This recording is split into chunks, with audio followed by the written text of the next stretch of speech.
Good morning class. आज के इस वीडियो में आप सभी का स्वागत है। आज हम कबीरदास द्वारा रचित पदावली का अध्ययन करेंगे। पदावली में कबीरदास के जो शब्द हैं, बीजक का जो दूसरा भाग है, साखी शब्द रमैनी, 3 भागों में बीजक है। दूसरा भाग शब्द जो पदों के रूप में लिखे गए हैं वही पदावली में संकलित हैं। तो पदावली में जैसा कि संत कवि स्वयं को जीवात्मा या पत्नी रूप में दर्शाते हैं और परमात्मा को पति रूप में, पुरुष रूप में दर्शाते हैं, तो यहाँ पर जो पद दिए गए हैं उन पदों में पहला पद है, इसमें कबीरदास जी ने स्वयं पत्नी रूप में या जीवात्मा को पत्नी रूप में बताते हुए लिखा है, कहा है। कबीरदास ने लिखा नहीं था, खुद कबीरदास ने कहा है कि मुझे अब मेरे परमात्मा के दर्शन हो गए हैं, और उन दर्शनों का वर्णन किस प्रकार से किया है वही इस पद में बताया गया है। कबीरदास जी कहते हैं कि जीवात्मा कहती है, बहुत दिनन थे मैं प्रीतम पाए, मैंने बहुत दिनों बाद अपने प्रियतम के दर्शन पाए हैं, मैंने बहुत दिनों बाद अपने प्रियतम को पाया है। भाग बड़े घर बैठे आए, मैं बहुत सौभाग्यशाली हूँ। ये कौन कह रहा है? जीवात्मा कह रही है कि मैं बहुत सौभाग्यशाली हूँ कि मुझे दर्शनों के लिए कहीं भटकना नहीं पड़ा, अपने प्रियतम के दर्शनों के लिए कहीं भटकना नहीं पड़ा, मैं घर बैठे मुझे उनके दर्शन हो गए हैं। मंगल चारि माहि मन राखों, राम रसायन रसना चाखों। कहते हैं, जीवात्मा कहती है कि अब मैं अपने मन को अपने प्रियतम के लिए ही, उनके ही मंगल गीत गाने में लगाऊंगी। जीवात्मा कह रही है, इसलिए लगाऊंगी, स्त्रीलिंग शब्द आएगा क्योंकि जीवात्मा स्त्री रूप में है। क्या कहते हैं कबीरदास जी कि जीवात्मा कहती है कि मेरे प्रियतम मेरे घर आए हैं, अब मैं उन्हीं की वंदना, उन्हीं के लिए खुशी के गीत गाऊंगी। मंगल गीत, जब घर में कोई खुशी का कार्यक्रम होता है तो मंगल गीत गाए जाते हैं, तो कहती हैं कि अब मैं मंगल गीत गाऊंगी।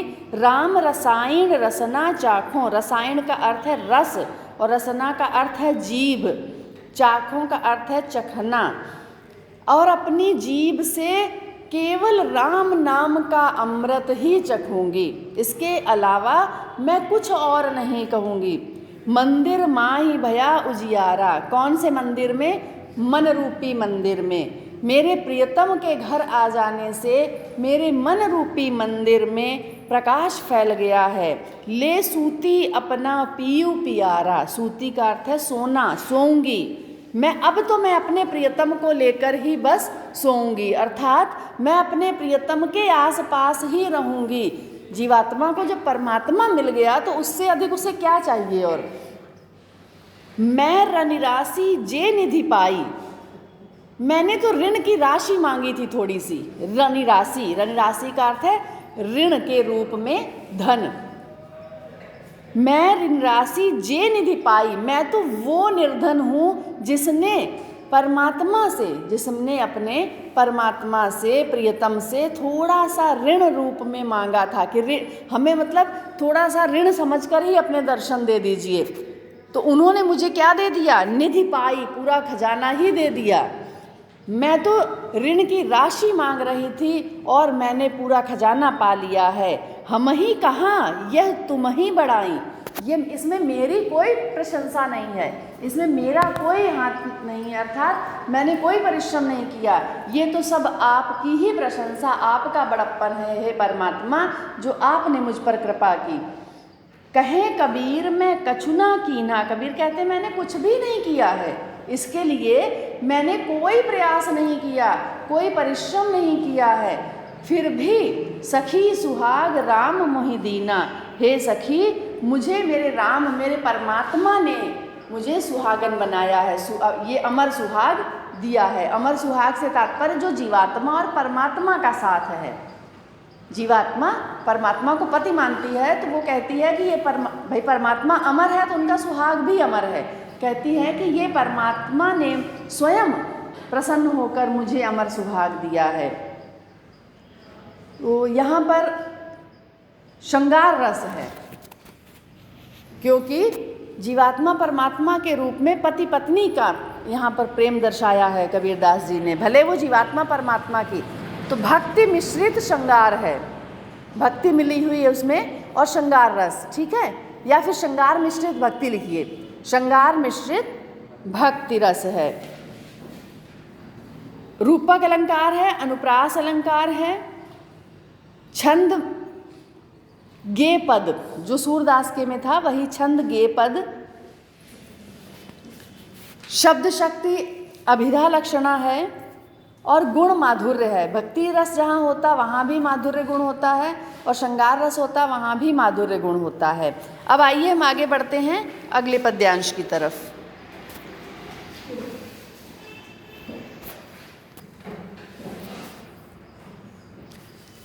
इस पद्यांश में कबीरदास जी ने जो संसार में क्रम चलता है, संसार में जो भक्ति से हटकर मोह माया विषय वासनाओं का क्या प्रभाव होता है, और जब व्यक्ति उनके बारे में समझ जाता है, उन्हें जान जाता है, फिर वो कैसे उनसे दूर होकर जब उस व्यक्ति को ज्ञान मिल जाता है, भक्ति मिल जाती है, ईश्वर से प्रेम हो जाता है, तब क्या होता है, इसको रूपक के माध्यम से पूरी एक झोपड़ी, एक कुटिया, एक घर का रूपक दिया है उन्होंने। रूपक में क्या होता है, किसी एक वस्तु पर दूसरे का रूप चढ़ाया जाता है, मुखौटा पहनाया जाता है। तो रूपक के माध्यम से कबीरदास जी ने बहुत सुंदर वर्णन किया है। संतो भाई आई ज्ञान की आंधी रे, आंधी काहे की बताई है यहाँ पर, ज्ञान की आंधी आ गई। हे संत जनों, देखो ज्ञान रूपी आंधी आ गई है, ज्ञान की आंधी। भ्रम की टाटी सब उड़ानी, माया रहे न बांधी रे। इस ज्ञान की आंधी में भ्रम के जो टट्टर लगे थे, किसमें, इस शरीर को जो काया है, इसमें ये काया क्या है, एक झोपड़ी है मान लीजिए, और इसमें टट्टर, दीवारें काहे की, जो बांस के टट्टर होते हैं वो किसके, भ्रम के टट्टर लगे हुए थे इसमें, इस कुटिया में।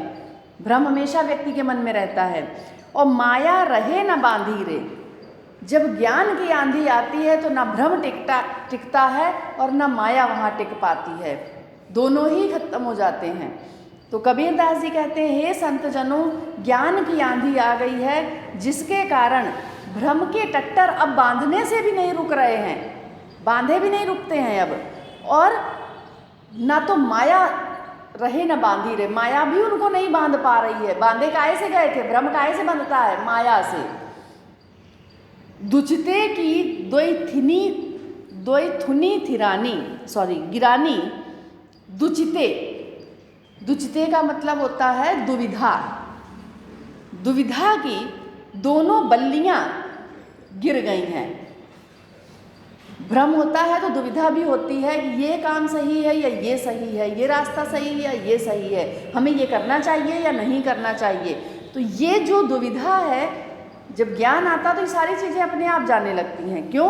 क्योंकि ज्ञान से समझदारी आती, विवेक आता है, हमें ये दिखाई देने लगता है कि हम जिसके वश में हैं वो वास्तव में कुछ नहीं है, वो हमें वश में किए नहीं है, हम उसके वश में खुद होकर बैठे हुए हैं। ठीक है, तो दुचते की दोई थुनी गिरानी, मोह बलिंडा टूटा। बलिंडा, मोह की जो रस्सियों से बांधा गया था दुविधा को, दुविधा की बल्लियों को, वो बलिंडा टूट गया है। बलिंडा वैसे क्या होता है, छप्पर, ठीक है।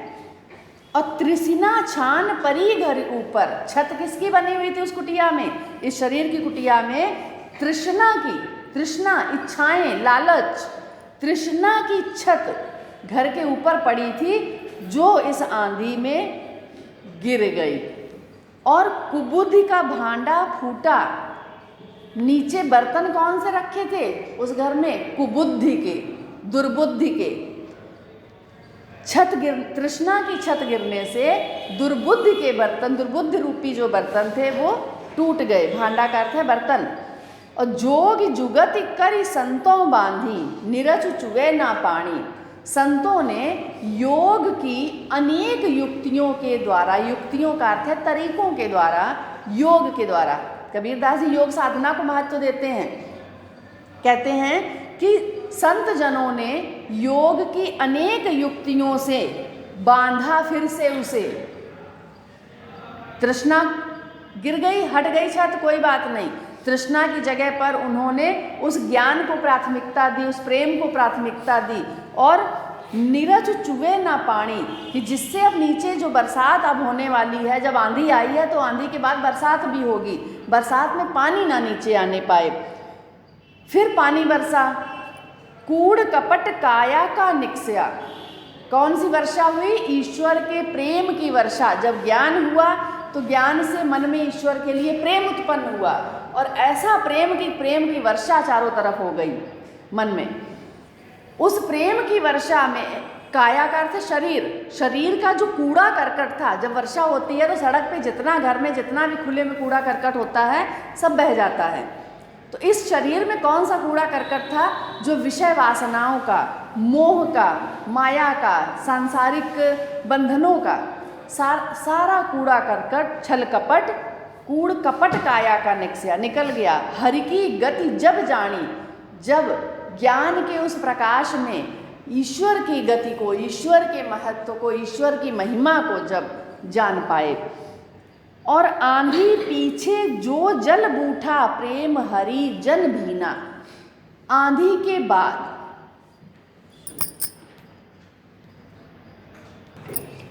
कबीरदास जी कहते हैं कि उस ज्ञान की आंधी के बाद जो जल बूठा, बूठा का अर्थ है वर्षा, जो प्रेम का जल बरसा, तो प्रेम हरि जन भीना, उसमें कौन भीगेगा? प्रेम की, जब ईश्वर के प्रेम की वर्षा होगी तो हरि का जन ही, हरि का जन अर्थात ईश्वर का भक्त ही भीगेगा। जो भक्ति नहीं मानता, जो नास्तिक है, उसे क्या फर्क पड़ेगा? कबीरदास जी कहते हैं कि ज्ञान की आंधी के पश्चात जो प्रेम रूपी वर्षा हुई, उस प्रेम रूपी वर्षा में, उस जल में ईश्वर के भक्त भीग गए। और कहे कबीर भान के प्रगटे उदित भया तम शीना। शीना का अर्थ है नष्ट होना, तम का अर्थ है अंधकार, उदित का अर्थ है उदय होना, और भान का अर्थ है सूर्य, भानु का है ये तद्भव दिया है। कबीरदास जी कहते हैं कि जिस प्रकार सूर्य के प्रकट होने से अंधकार नष्ट हो जाता है, वैसे ही ज्ञान के मिल जाने से, ज्ञान के उदय होने से, ज्ञान रूपी सूर्य के उदय होने से अज्ञानता रूपी अंधकार नष्ट हो गया और जीवात्मा को ज्ञान हो गया कि ईश्वर की भक्ति में ही मोक्ष है। तो यहाँ पर रूपक अलंकार जगह जगह आया है, आपको बता दिया गया है। रूपक के साथ साथ अनुप्रास भी है। इसमें शांत रस है, शांत रस। इसके पश्चात अगला है पंडित बाद वदंते झूठा। यहाँ पर कबीरदास जी ने जो पंडित, पंडित का तात्पर्य यहाँ पर जो स्वयं को विद्वान मानते हैं, पंडित से तात्पर्य किसी जाति विशेष से नहीं है। पंडित से तात्पर्य यहाँ पर उन लोगों से है जो स्वयं को ज्ञानी मानते हैं और आडंबर करते हैं। आडंबरों पर यहाँ व्यंग किया है कबीरदास जी ने इस पद्यांश में। कहते हैं कि पंडित लोग झूठ बोलते हैं। वाद का अर्थ है पंडित, वाद जो कथन है उनके, वाद का अर्थ है कथन, वदंते का अर्थ है बोलना। पंडित झूठ कथन बोलते हैं। राम कहया दुनिया गति पावे, खांड कहा मुख मीठा। कबीरदास जी कहते हैं कि पंडित लोग कहते हैं कि राम नाम कहने से ही मोक्ष मिल जाता है। तो फिर कबीर कहते हैं कि हम ये कह रहे हैं कि चीनी कहने से, खांड का अर्थ है चीनी, चीनी कहने से मुंह क्यों नहीं मीठा होता है। मुंह मीठा करना है, मुंह में मिठास लानी है तो चीनी खानी पड़ती है हमें। तो राम राम कहने मात्र से, ये उन लोगों के लिए जो माला जपने को महत्व देते हैं, राम राम जपते रहते हैं, तो मन में उनके कुछ और चल रहा है, मुंह से माला जप रहे हैं। उन लोगों पर व्यंग करते हुए कबीरदास जी ने कहा है कि यदि ऐसा है, माला जपने से, राम नाम जपने से मोक्ष मिल जाए, तो चीनी कहने से मुंह मीठा होना चाहिए, चीनी खाने की आवश्यकता नहीं होनी चाहिए। और पावक कहया पाँव जे दाझे, कबीर कहते हैं अगर ऐसा हो जाए, पावक कहया, आग पर पैर रखे बिना, आग आग आग बोलने से ही पैर जलने लगे, और जल कही तृषा बुझाई, और प्यास लगने पर पानी ना पिया जाए, पानी पानी बोलते रहे, उसी से प्यास बुझ जाए, तृषा का अर्थ प्यास।